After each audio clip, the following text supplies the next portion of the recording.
Alors je m'en souviens pas, c'est mes parents qui m'ont raconté ça. Quand j'avais 6 ans, apparemment je leur ai demandé pendant 1 an de faire de la musique. Alors comme ils n'étaient pas dans le milieu musical et qu'on habitait un petit village, ils ne savaient pas trop, puis il y avait moins d'écoles de musique que maintenant. Ils ne savaient pas trop comment aborder la question. Et comme ils ont vu que j'étais assez tenace, je devais déjà savoir que c'était important. Ils ont fini par trouver un moyen. C'est la sœur de ma mère qui avait un piano qui servait juste de meuble pour un aquarium. Et elle a accepté de nous prêter le piano. Et de ce fait, j'ai commencé la musique par le piano à 7 ans. Voilà. Ça a pris une place très importante, surtout quand j'étais petite, je ne parlais pas du tout.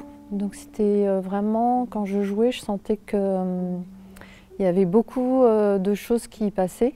Enfin, c'est une communication, la musique. Et je pense que c'est une manière aussi de partager une histoire, ses émotions. Et donc ça a été très tôt important pour ça, en fait, dans mon lien au monde. Voilà.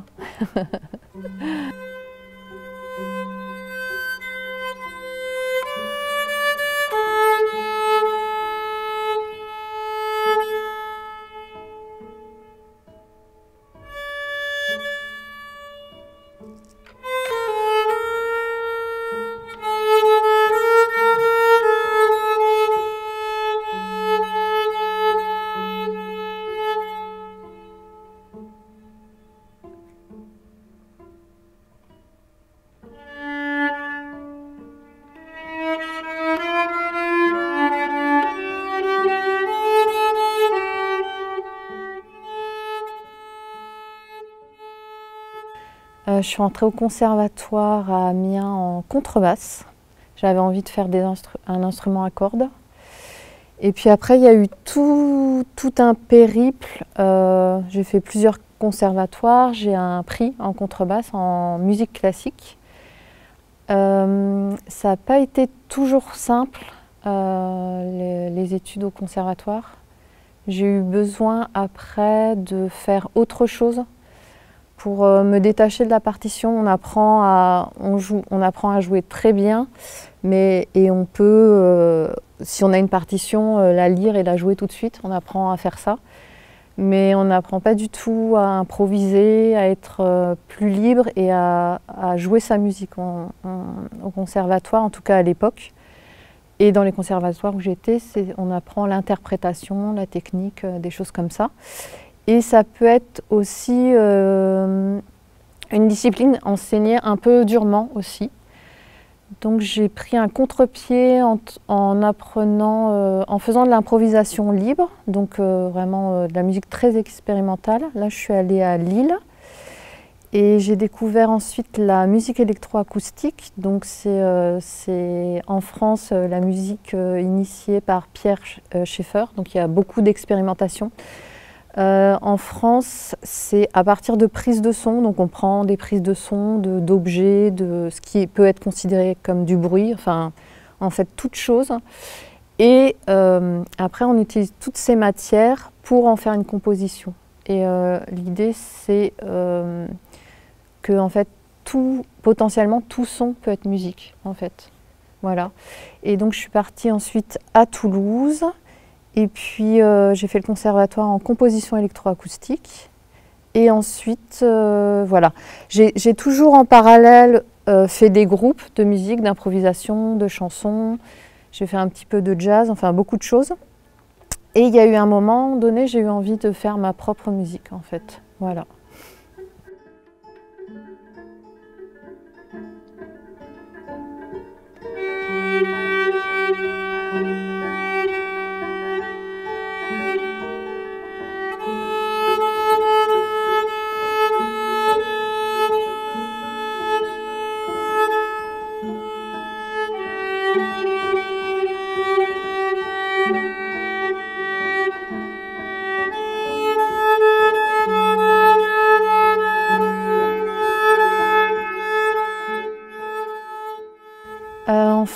Quand je joue, alors même quand je joue toute seule, chez moi, mais quand je joue en concert aussi, j'ai l'impression que ça me reconnecte à quelque chose de beaucoup plus large, qui dépasse complètement ma petite personne. Et en concert, j'ai vraiment le sentiment qu'on fait tous un voyage ensemble, qu'à partir du moment où je commence à jouer, il y a finalement, on est tous reliés et il y a, je sais pas, on fait un plongeon dans un endroit commun en fait, voilà, qui pour moi correspond plus à quelque chose qui serait notre vraie nature en fait. Quelque chose qui serait sans histoire, sans croyance, sans vraiment un voyage à l'intérieur de soi, dans l'immensité, pas avec les limites humaines qu'on a. Donc pour moi, c'est vraiment une grande liberté en fait. Voilà. Alors c'est venu très naturellement, étrangement, alors avec mes deux instruments. Le nickel-harpa, qui est une vieille archet suédoise, et la contrebasse. Je me suis mis à improviser comme d'habitude, donc depuis pas mal d'années pour mon solo. Et est apparu comme ça, un peu de manière magique, des sons de baleine, mais avec les deux instruments. Je me suis dit, mais... Et donc j'ai continué d'explorer quel chant je pouvais faire avec mes instruments. Et ça ne correspond pas exactement au chant des baleines des océans. Et j'avais plutôt la conviction, enfin, m'est venu que c'était en fait des baleines stellaires en fait. Voilà. Donc j'ai contacté d'abord cet imaginaire, ou peut-être pour certaines personnes c'est réel, hein, on ne sait pas, de baleines stellaires. Et puis après je suis allée rencontrer vraiment les baleines. Voilà. C'est un animal qui me touche vraiment. Une baleine, c'est assez extraordinaire en fait, à voir de près. Et en même temps, il y avait quelque chose de tellement naturel. Je me sentais à la maison, je me sentais... il y avait quelque chose à la fois d'extraordinaire et quelque chose qui semblait très naturel. Je me suis sentie tellement bien et tout avait l'air normal. Voilà, je rentrais à la maison. C'était un petit peu ça que ça m'a fait. J'ai fait 2 voyages à la rencontre des baleines, l'année dernière et cette année. Et à chaque fois, quand je suis revenue, il y a tout mon monde qui a changé en fait.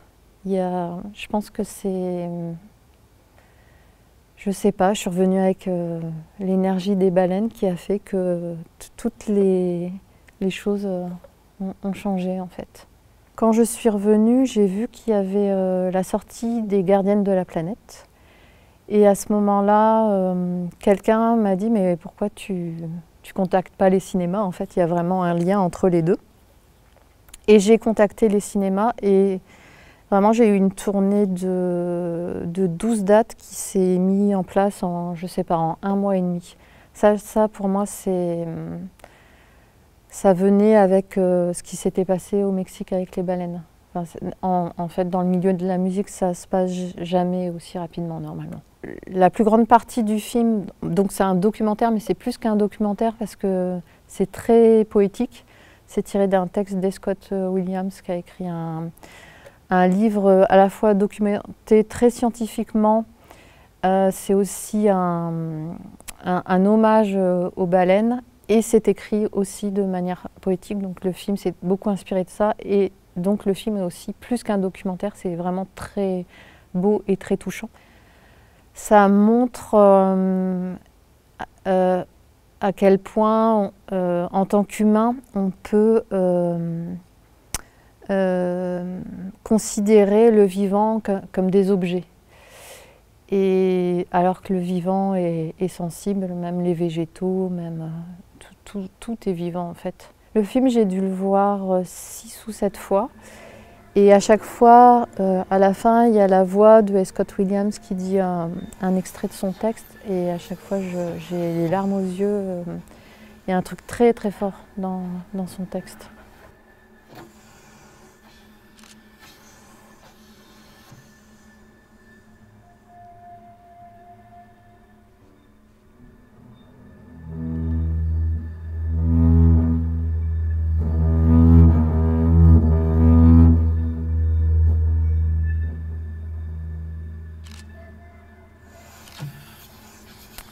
Au lieu toujours d'avoir une action ou chercher à communiquer avec le monde vivant, je crois que c'est vraiment une invitation à voir et à entendre ce que le vivant a à nous apprendre. C'est vraiment un autre point de vue et on a beaucoup de choses à apprendre. Et par exemple, mais il y a d'autres animaux qui sont comme ça, mais par exemple les baleines ont une réelle intelligence de la gestion à la fois individuelle et collective. Ce que nous, en tant qu'humains, on n'a pas du tout. On n'a pas du tout la gestion collective, en tout cas en Occident. Et il y a d'autres endroits où il y a moins de gestion individuelle. Et je pense qu'en tant qu'humain, on n'a pas trouvé, en fait. Et on est un peu arrogant. Et je pense qu'on a beaucoup à apprendre des baleines et des autres animaux à ce niveau-là. L'exploration, la connaissance, on voit bien dans plein de domaines. En fait, juste aller dans l'espace, on voit que c'est infini. Et je pense que ça peut s'appliquer à beaucoup de choses, même l'infiniment petit. J'ai l'impression que c'est infini aussi. Donc oui, on a plein de choses à découvrir encore. Et pas que c'est très intéressant, la connaissance, d'utiliser son esprit. Mais il y a une autre intelligence de connexion au vivant avec sa sensibilité qui est très importante et qui je pense que c'est aussi l'enjeu de l'humain. Il faut tout relier en fait. On met tout dans des boîtes et c'est pas la réalité. Pour moi, c'est quelque chose qui peut être très puissant, mais dans le bon sens du terme, pas dans le sens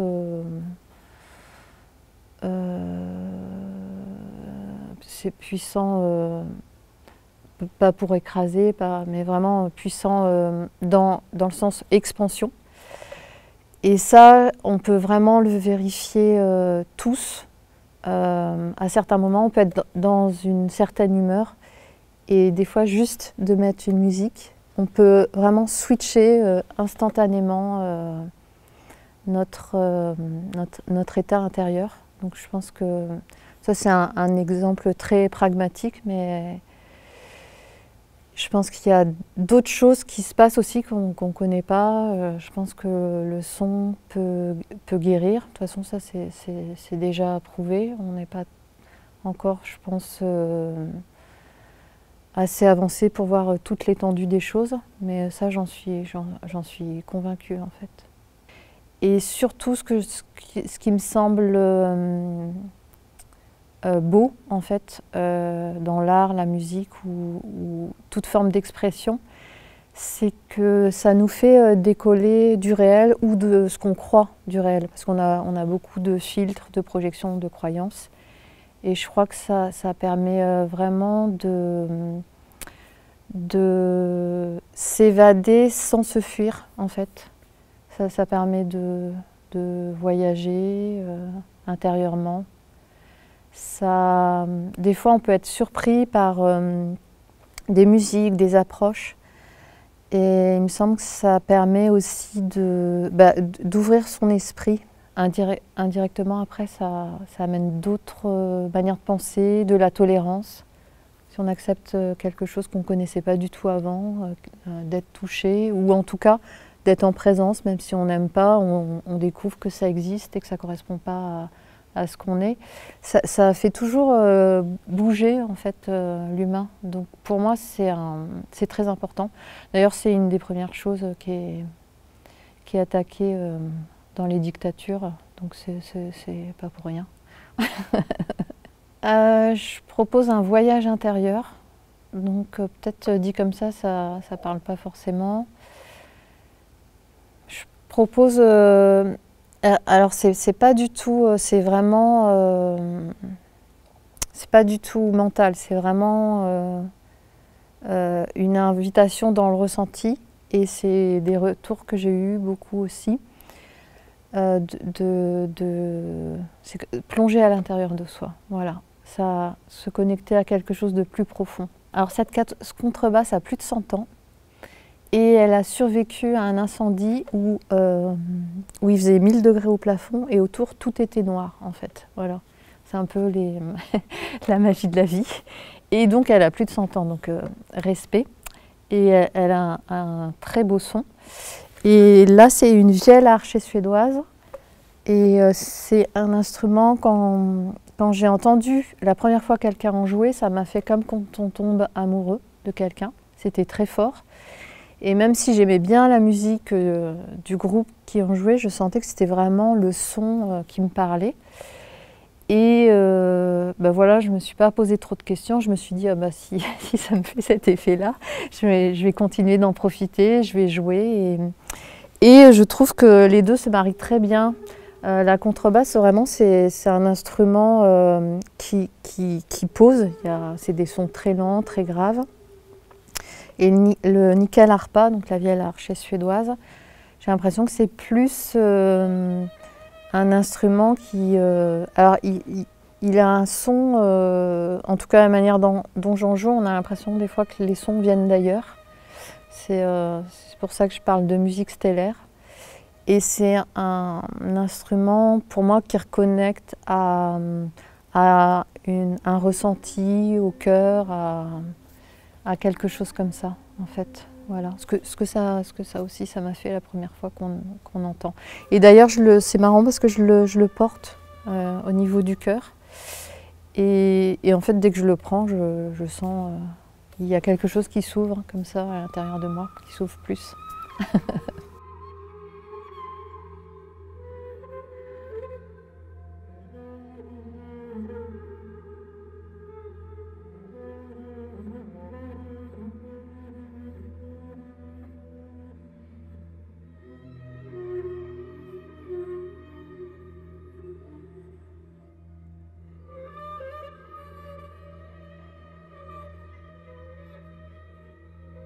J'ai 165 enfants ce matin. À partir de 3 ans, c'était des jeunes enfants. Et cet après-midi, je crois qu'il y avait ils avaient à partir de 9-10 ans. Ils étaient 80. Et c'est marrant parce que les institutrices ont partagé qu'ils étaient un peu agités, mais en fait, quand ils sont rentrés dans la salle, bon, je pense en plus c'est impressionnant, une salle de cinéma. Il y a les rituels, il y a de la lumière, mais c'est quand même un peu sombre. Et ils étaient calmes, ils étaient posés. C'était très beau en fait. Ce matin, il y avait 165 enfants. Et on a eu, avant que je commence, un petit problème technique. Et il n'y a personne qui disait rien en fait. Il y avait 165 enfants et il n'y avait pas un mot. Ils étaient voilà, juste là en fait. Et puis après, j'ai proposé aussi qui s'approchent, qui voient les instruments. Pour la plupart, ils ont pu poser leurs mains sur la contrebasse pendant que je jouais. Il y en a quelques-uns qui ont essayé aussi. Et je leur proposais de fermer les yeux parce qu'en fait, avec les sons graves, on les sent beaucoup plus dans le concret, dans la matière, parce que l'onde est beaucoup plus grande, ça agit. Et donc, avec leurs petites mains, ils sentaient toutes les vibrations dans la paume, aussi dans le corps. Et la contrebasse, ça vibre aussi, ça faisait vibrer le sol. Ils sentaient les pieds, leurs pieds, plein de petites vibrations sous les pieds. Donc on a exploré ça ensemble. Parce qu'ils faisaient attention à leurs mains, puis je leur ai demandé alors les pieds, est-ce que vous sentez aussi? Et ils ont fait ah oui, on sent aussi dans les pieds. Et ouais, c'était un chouette moment. En fait, de se poser, ça permet déjà de pas partir dans les habitudes, dans quelque chose. En tant qu'humain, on peut être très mécanique aussi, et on a des circuits tout faits. Des habitudes, et donc juste de poser, ça peut permettre de prendre du recul, regarder et plus sentir en fait ce qui se passe, plutôt que de se couper en deux, quoi, entre la tête et le corps, alors que tout est bien, il suffit d'être relié et tout va bien. J'aimerais bien lire un extrait du texte d'Escott Williams, que je ne connais pas par cœur, mais j'avais pensé le dire éventuellement.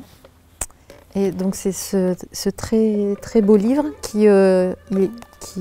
où il y a des photos. Hein. Et donc dans le texte, il parle des baleines comme espèces dominantes.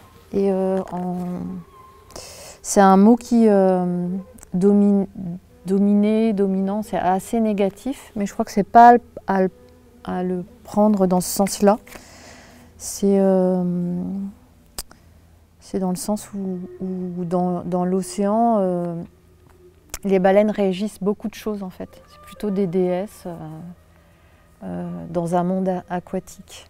Donc je dis ça par rapport, il y a beaucoup ce mot dominant dans le texte et je crois qu'il n'y a pas du tout d'idée de pouvoir. Elles font beaucoup en fonction de leur environnement, notamment au niveau des naissances, en fonction de ce qu'elles peuvent manger et qui est disponible pour toujours garder en équilibre avec son environnement. Et donc, voilà, c'est plus qu'une phrase. C'est quelques phrases en fait. Dans l'eau, les baleines sont devenues l'espèce dominante sans tuer leurs semblables. Dans l'eau, les baleines sont devenues l'espèce dominante, bien qu'elles permettent aux ressources qu'elles consomment de se renouveler. Dans l'eau, les baleines sont devenues l'espèce dominante, bien qu'elles utilisent le langage pour communiquer plutôt que pour éliminer leurs rivaux. Dans l'eau, la baleine est l'espèce dominante, un être extraterrestre qui a déjà atterri, une intelligence qui connaît tout des profondeurs. Vue de l'espace, la planète est bleue. Vue de l'espace, la planète est le territoire non pas des humains, mais des baleines.